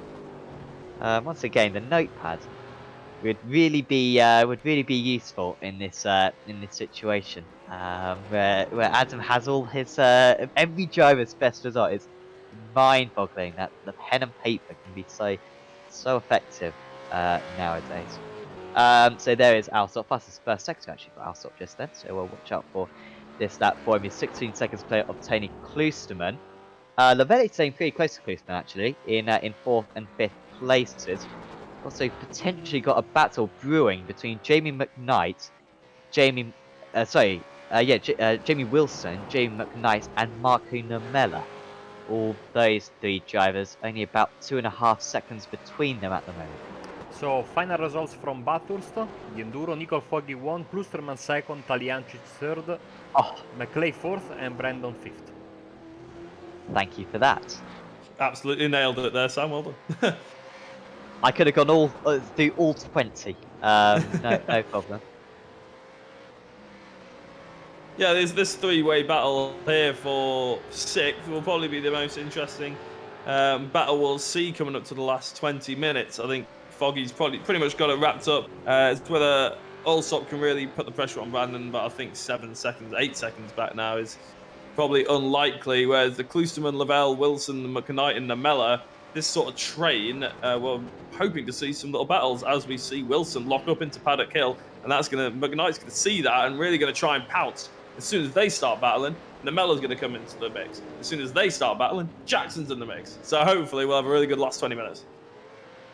Yeah, this is the least that Namella will want after really fighting with Foggy for the race win earlier on. Just thinking about it, so Namella's pit stop earlier on was 1 minute 11. I think it was a 40-second penalty. So you would have been stationary for 5 seconds longer anyway.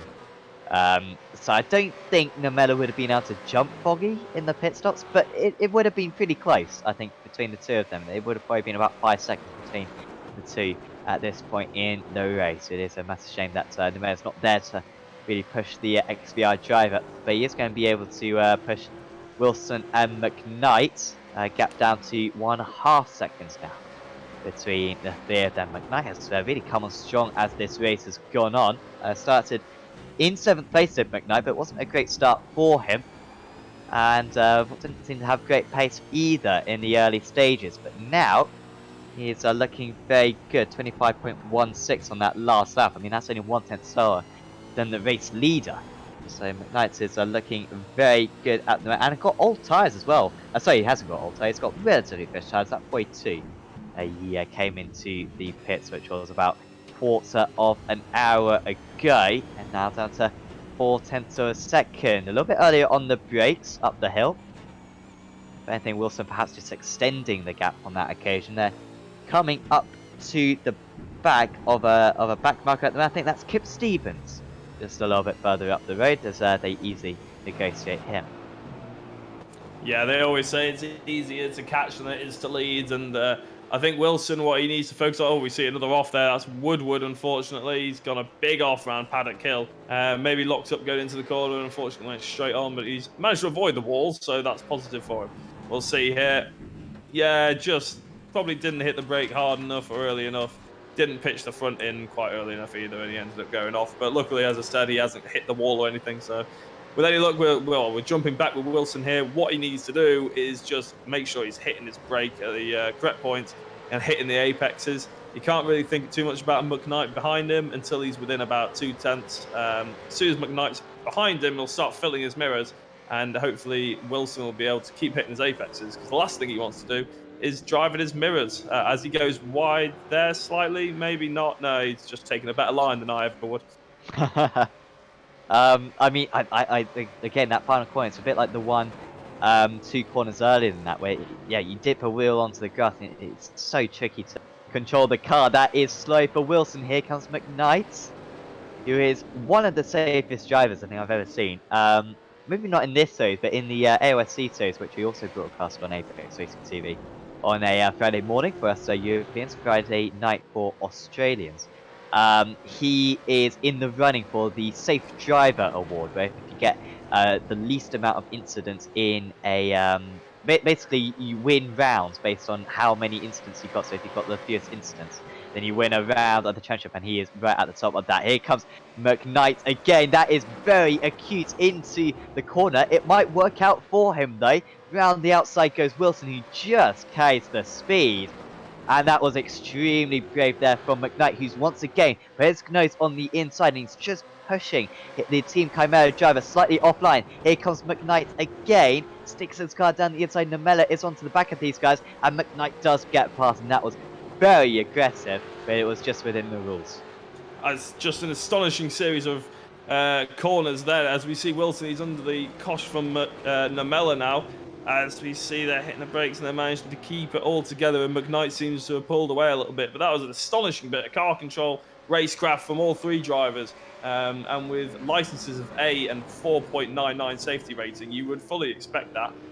But yeah, it's astonishing racecraft. As he goes wide again to Paddock Hill, he's really having trouble there as Namella goes up the inside of Druids. Is he going to manage to keep this around the outside? Namella's managing to get that inside. He's got his nose ahead and his whole car ahead before he goes down to Graham Hill Bend. Textbook stuff from Marco Namella. He's back up into 7th place. And now the big question is, can he get past McKnight? I mean, if he get past McKnight quick, he might even have a chance at catching up to Lavelli. I mean, he's 6 seconds behind Lavelli, but we know how quick Namella is. He's arguably the fastest driver out on circuit, probably the second fastest driver out on circuit. So certainly that is a hope for him. At the moment, he just needs to drop Wilson, to be fair. He has done well to glue his car to the back of his rival. This is the tightest battle currently out on circuit. No other battles are less than 1 second. In fact, no other drivers within 3 seconds of one another. One that is going to be happening soon, though, will be Wayne Sanderson and George McClay. McClay having to recover after the long pit stop earlier on, was 3/10 faster than Sanderson on that last lap. However, he is 8 seconds behind. That's the battle for 10th place. McClay, I think, was upwards of 20 seconds behind at one point, but that's going to be tricky for him to catch us. Now Namella is within 6/10 of a second of McKnight. Where do you think his best opportunity is going to be at making this move? Well, I think if he just keeps it all together, and I know Wilson, by the looks of it, had some problems at Paddock Hill, but Namella seems to be quite consistent at nearly all of the corners at Brands Hatch, which is quite rare to see. He's going to have to try and pick to get an exit onto McKnight and maybe sort of try and catch him through Surtees and out onto the GP circuit. As you say, we've seen it a lot in this race, particularly the Paddock Hill into Druids, that's the first corner into the second, is a very popular move. Down this GP section, these cars are so lively on the tyres that it's pretty hard to go 2 abreast. We saw some fantastic racing 2 laps ago, 2 abreast, but safer to go out of Paddock Hill and into Druids. Yeah, probably, going to be his best opportunity as McKnight dips the wheel onto the grass. Got 4/10 of a second. Trying to think where Namella's made these previous overtakes. To be fair, he hasn't made that many overtakes in this race. Remember, he got up into second place earlier on by undercutting Johnny Brandon, but very much made that second place his. And even after much later on the brakes there, isn't he? Yeah, he's just gained that bit more speed in, but nowhere near close enough for Druids. Apologies for Paddock. Yeah, from watching these two on the last lap or so, I would say Namella, he's just so much more efficient at getting the car into the apex, which probably means the likes of, I was going to say Surtees, but he runs well wide at Surtees, as I was about to say that, but Paddock Hill getting into Druids, you know, he's so much later on the brakes. I think that's probably a good opportunity for him if he can start driving in McKnight's mirrors, maybe make McKnight make a mistake, dip a wheel on the grass. Namella will be instantly there to take advantage. Thanks to Ron Millers for subscribing to Apex Racing TV. Hopefully you are enjoying the action. Hopefully you are all enjoying the action. About 20 people watching, so appreciate it. And of course, thanks to all the drivers as well. Hopefully you enjoyed this race. If you're watching this one back, certainly has been a fun one for us to commentate on today. Really close now as Namella. This is by far the closest he's been the entire time on that lap. He takes a few tenths of a second out, or 2/10 of a second out, as he takes a tighter line into turn 1 now. Can he get the car on the inside? McKnight straight away covers it off, very much telling Namella that there's no chance of passing into that corner. A tight line for Namella, and the exit isn't quite good enough for him. And now McKnight will fancy his chances at keeping him behind till the end of the lap. Policeman just with a little bit of an off. I think that was a connection issue a bit further up. But yeah, McKnight really is feeling the pressure now. Also, these guys 4.6 seconds off the back of Steve Lavelli. On that last lap, they lapped 7/10 of a second faster. So within probably, I'm trying to do maths now. 6 laps that should be until they catch up. So they need to make sure that they don't fight, because if they don't fight, they might have a chance of even catching up to 5th. Yeah, I think McKnight, he's feeling the pressure. He knows that the GP loop is probably his stronger area, or similar to Namella anyway, but he seems to be very, very wary of the first and second corner as well. But Namella, unless he gets Clark Curve an amazing exit, he's nowhere near able to make a move here. So McKnight just needs to make sure he takes the proper racing line, doesn't worry about defending. But yeah, as you were saying, they're now within 4 seconds of Lavelle. So as we see McKnight, he runs slightly wide there, but he managed to get the exit up to Druids. But yeah, they're getting closer to Lavelle, and that's going to make a very interesting sort of battle. And Lavelle's done an amazing job of keeping it around 5th for this entire race, and now he's going to have 2 of what look like the fastest drivers on circuit hunting him down in the final 5 minutes, probably.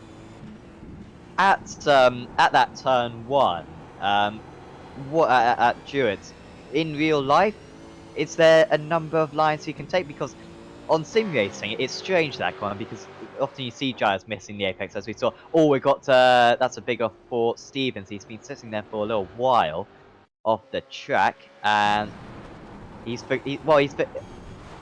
don't know if that was deliberate or not from Kev. He's then turned into the wall, but I don't think that was actually deliberate, even though you may have wanted us to think it was.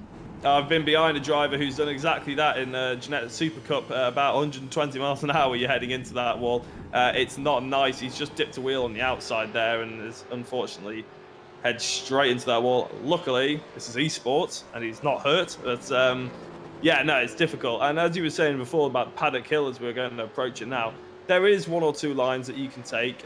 Some drivers prefer to get all up on the curb on the inside. Some drivers like to take a late apex and really get on the power nice and early.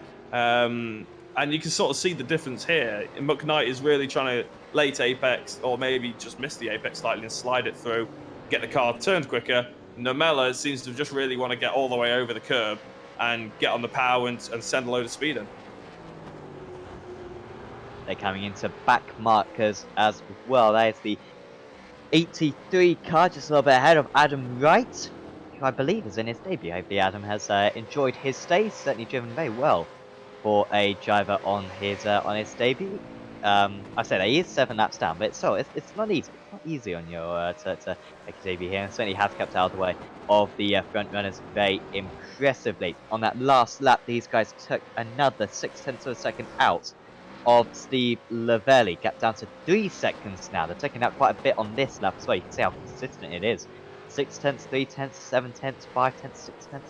So you can pretty much rely that they're going to be with him within 5 laps time, which will probably give McKnight 1 lap at the end of the race to make that clinical move. But one mistake from McKnight, and the chase will probably be over. And in fact, it hasn't been a great end to the lap for McKnight. I think he just lost maybe a couple of tenths of a second in one of the sectors. It was all kind of all right to boot there, and he takes out another 0.6 of a second on that lap. So yeah, mind-bogglingly consistent.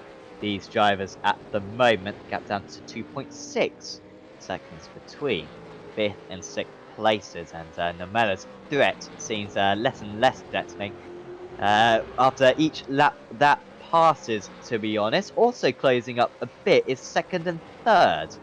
Johnny Brandon is now only 3.8 seconds ahead of Richard Alsop. That gap was up at about 7 seconds earlier on, I believe. Alsop taking out 0.3 of a second on that last tour, but I think would need to be something quite spectacular for these changes, for these positions to change. Yeah, I wrote off this this battle earlier on, and to be honest, if the commentator's curse struck, I wouldn't be disappointed, because it'd be great to see a battle for 2nd place.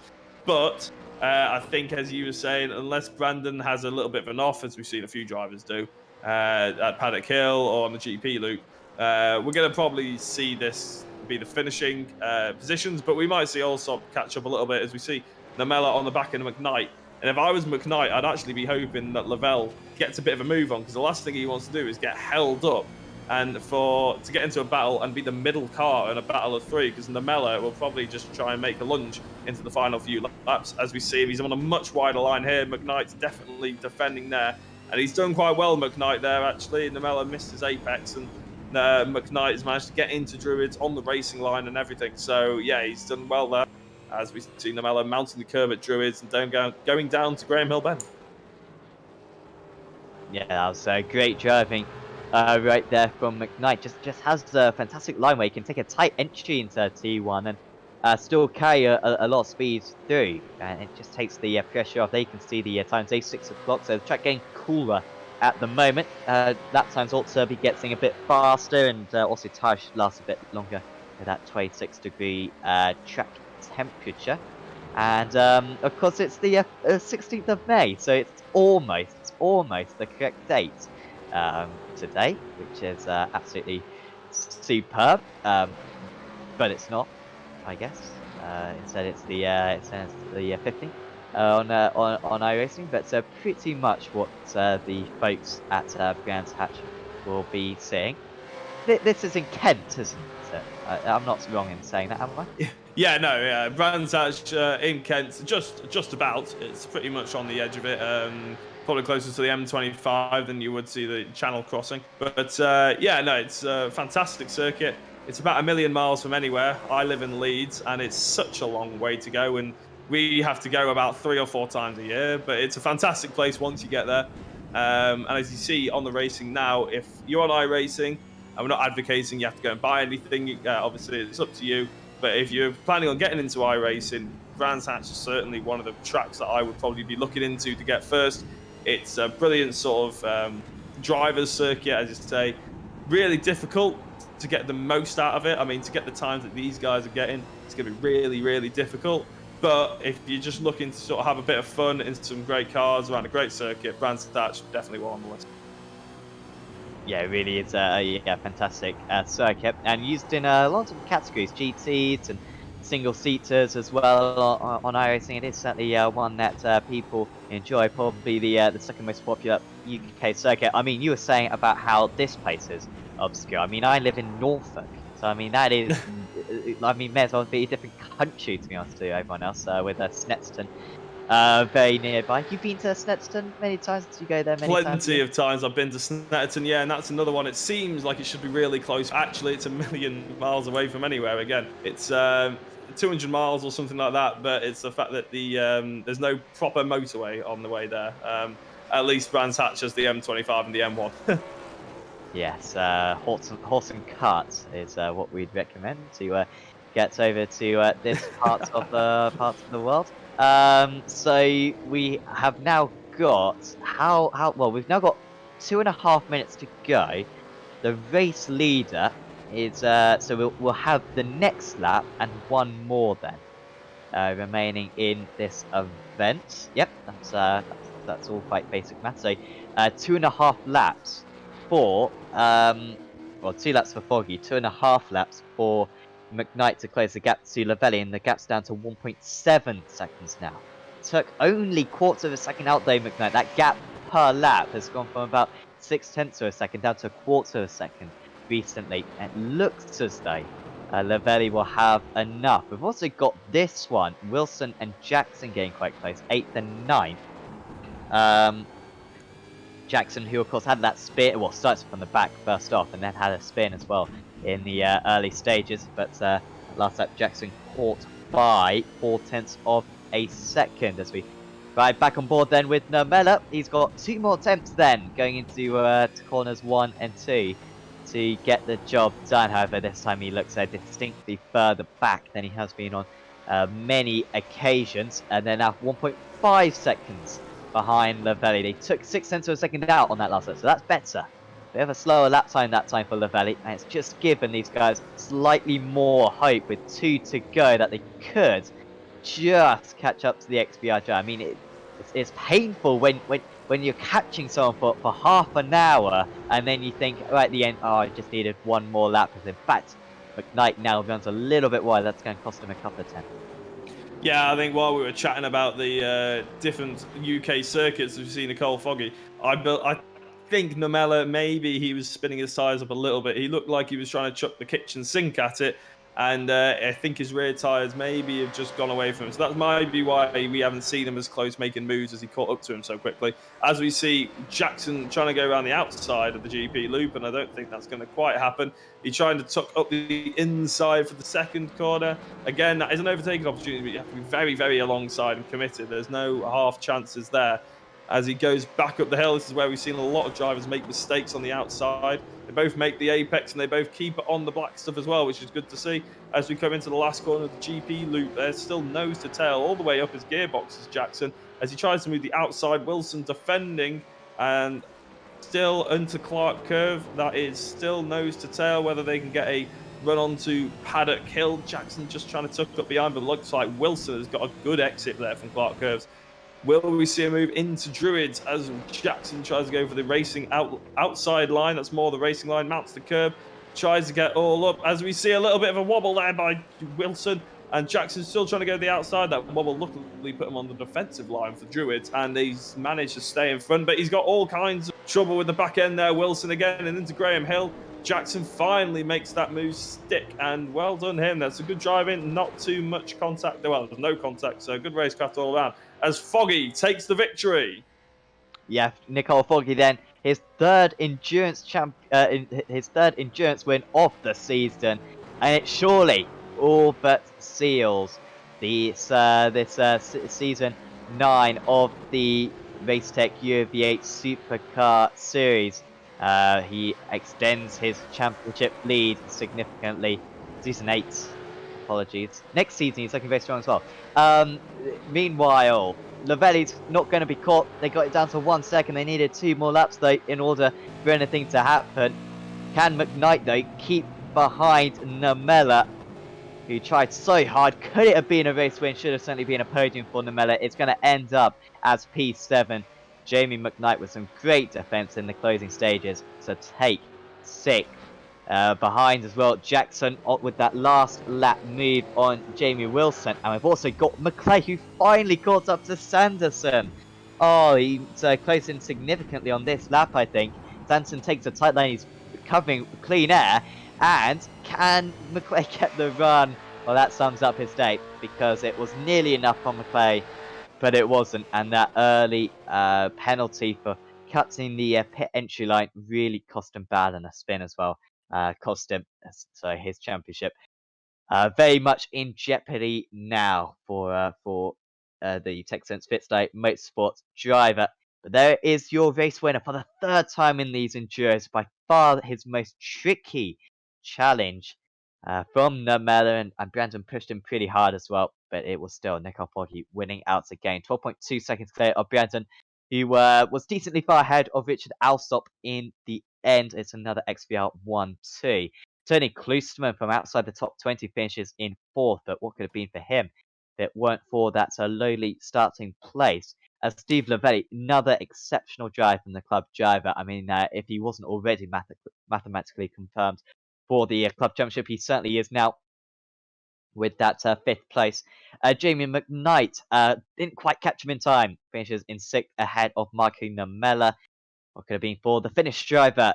Chris Jackson was in 8th, passing Jamie Wilson right at the end. Wayne Sanderson just about beating George McClay. Then it was Lane O'Connor, Clyde Whiting, Nikolai Bogotayev, Jamie Jeffrey, Anthony Woodward, Adam Wright, Kip Stevens, Sam Buzan, Andrew Hoffman, Richard Warmingham, Dominic Sori, Dane Baird, and Tyler Newitt. A couple of those drivers retiring from the race. So, interviews with drivers, and well, we haven't got the race winner at the moment sitting in the interview. However, we have got a good selection of other drivers. So, first up, we will drag up Johnny Brandon for a chat, who finished in 2nd place. Congratulations there, Johnny. Thank you. Well, your emotions now, you must be pretty pleased with that. That was it looked like Marco perhaps had the legs on you, but it would have been close between you guys if it weren't for that penalty. Yeah, it was. I am very happy with that. B, I think it would have been close for me and Marco. He obviously took a lot less fuel in the first stint. One stop you had to take quite a lot of fuel. The other stop you could take a little bit of fuel, or you could split it evenly. I think it was about 30 gallons. And yeah, I took the big one first. And I think he took even less than splitting it, if you know what I mean. I think he took the smallest option. You'd have to ask him, but it seemed that way because he got a big jump. And yeah, it was just managing fuel in the second one. Third one, I had to save a little bit. was never going to catch Foggy, and it was just sort of managing it to stay ahead of Richard and figure out how many laps there were to go. We saw a lot of offs for drivers. I think you may have had 1 or 2, but how tricky was it to keep it within the white lines at Brands Hatch? It was okay. I mean, if you start sliding in this car and you heat the tyres up, then you are sliding for the next lap at least, if not 2. So if you get out of shape, then it's very easy to pick up off tracks because the car is a nightmare. But generally speaking, we were pretty much cruising through that. I think myself and Foggy. So yeah, I didn't get many incursions. I can't think how many I got. I think Foggy got quite a few actually for him. I think he got about 10 incursions, which is a surprise. Yeah, certainly more than he usually picks up. I mean, going into these last couple of rounds of the He's obviously championship. in the corner doing that sort of speed. Well, obviously, I mean, it goes without saying that he is a cheat. Going into the last couple of rounds of the championship, with a poor round for George, you're not far behind him now. This could be how important is second place in the championship to you? Do you care too much, or how much would you like to finish in second? Not really. Yeah, I mean, on the one hand, it would be nice. On the other hand, it'd be a shame for George because he's done well. I mean, the only reason I'm slightly interested in getting second was because I had such an extraordinarily bad and unlucky start to the season. So it might be a nice reward considering I didn't even think I'd get top 3 after the first 4 races. So yeah, it'd be nice in that respect. But I'm just enjoying it. And see what happens. Hopefully Foggy wins it. But yeah, nothing to lose for me, and just trying to enjoy it. But I'm glad that's over with because I hate Brands Hatch. 3 endurance meetings this season. 3 wins for Nicole. You've been able to match him pretty much in every round of the championship, bar the endurance meetings. I mean, are you able to identify what the difference is? Yeah, there's no point in me even trying to match him in endurances because I use more fuel than him, like a ridiculously amount more fuel than anyone else in our team. So even if we're doing the same lap times in these, I always have longer stops. So even if I match him time wise, I'm gonna have to take a load more fuel. So it's not worth me trying to keep up. I might as well just try and save fuel and stay safe, so I have half decent pit stops against everybody else, you know. And he's just Nicole Foggy, so that's another reason. It's a good point. He's not slow. Thanks for having a chat with us, Johnny. Is there anyone you'd like to thank before we say goodbye? Yeah, you guys for the broadcast, obviously, and Clyde and all the guys that organise the league and Racetech, and all my teammates at XVR, Virtual Racing Association, Power Max Racing, Simortal, and Host 365. Yeah, thanks very much, guys. Awesome. Thanks for having a chat with us, Johnny, and we'll see you next week. Or see you in 2 2 weeks. weeks. Yeah, 2 weeks. Cool. See you then. Cheers, Sam. Bye-bye. Johnny Brandon there, second place driver today for XVR Sim Racing. Jack, would you like to take an interview? Certainly can, yeah. Who would you like to talk to? We've got Marco Nomella or Tony Klusterman. No, Mello sounds like he did definitely have an interesting race. No, Mello, Marco, are you there? Yeah. Nice to speak to you. It was an interesting race there. I think it's my first time watching the V8, but by the sounds of it, you took it to Foggy about as close as anyone has done so far in the series. Yeah, that was a good race without the penalty. 40-second penalty. I think I could have challenged Foggy with my undercut without that penalty. So Talk us through the incident for the penalty then. Was it just a bit of a misjudgment? Did the car slide out? What happened there? it was unsafe pit entry. I have never gotten that, so I don't know how I got it. Fair enough. Well, we did catch it on camera, so maybe you can have a look back and see if you thought it was unfair or not. That fight with Jamie McKnight at the end, then, what was the thinking there? Did the tyres start to go off because you caught them quite quickly, but you couldn't just quite get close enough to the move? Yeah, Jamie was covering well and driving well, and I had a really good tire life on like long stints, so I wasn't worry about my tires. So yeah, I just didn't get the chance, and yeah, Jamie drove well. Well, it was a fantastic race to watch, certainly. And you guys almost caught Steve Lavelle, which would have made a very interesting lap if we just got that one more. What's the plan going into the next session then, in 2 weeks' time? Uh, I don't know if I can make it because I have a knee injury and I have probably a surgery before that. So Well, personal matters always come first, obviously. Well done on today. It was a fantastic race to watch. You got plenty of screen time, so be sure to come back and check out the stream for sure. yeah, thanks.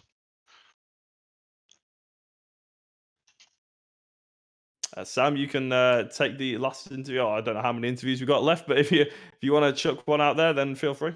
Yes, so the last interview we will have will be with Tony Klusterman, who is in the commentary box with us. Now, Tony, first question. Why were you starting from the pits? Why were you and your teammate starting from the pits?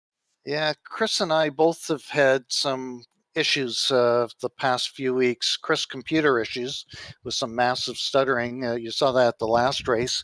Something happens when the race starts and his computer locks up occasionally. So he wanted to stay out of everybody's way. And I've been having massive internet issues for the last 2 weeks. So I didn't want to put anybody in harm's way and thought it would be safer if I just kind of plodded my way through the field if I could.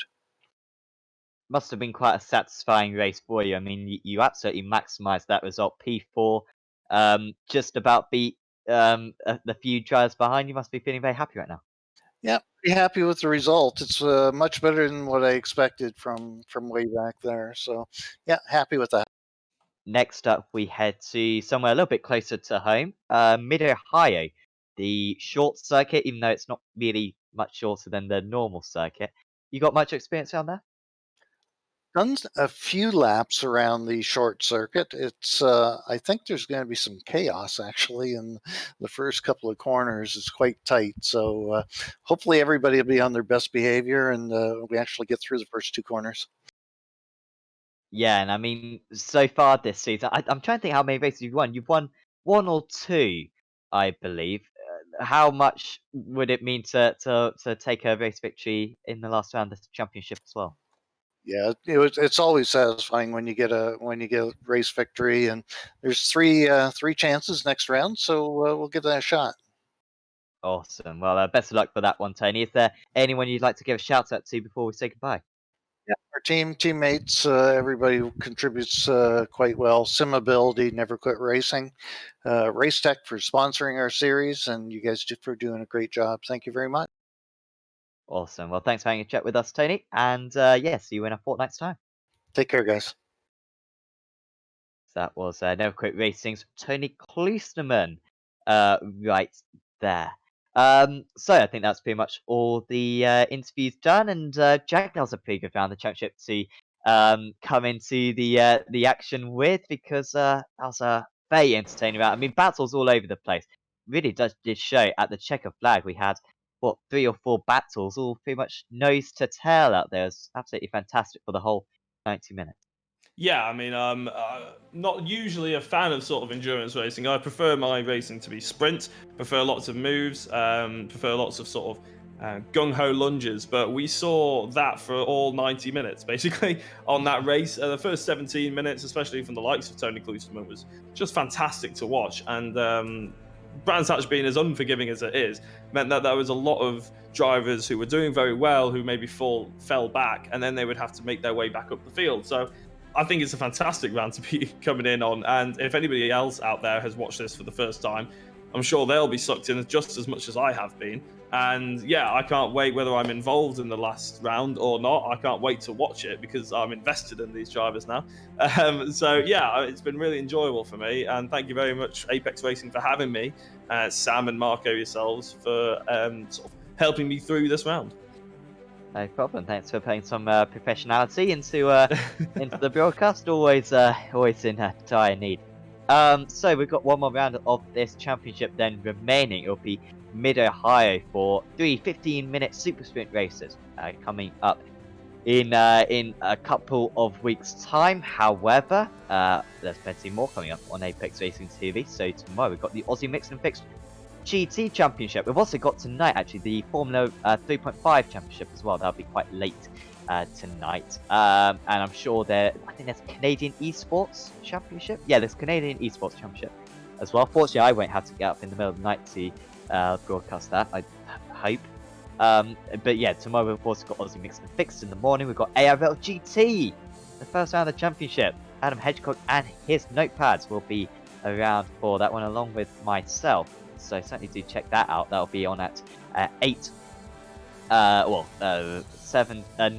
GMT, 8 o'clock in the evening for you guys in the UK. And I mean World GT, the season finale of World GT as well on Monday. Certainly watch that. That's going to be coming down to the wire, the championship, and loads of other stuff as well coming up in the next week or so. Plenty featuring real life drivers as well. So keep your eyes peeled.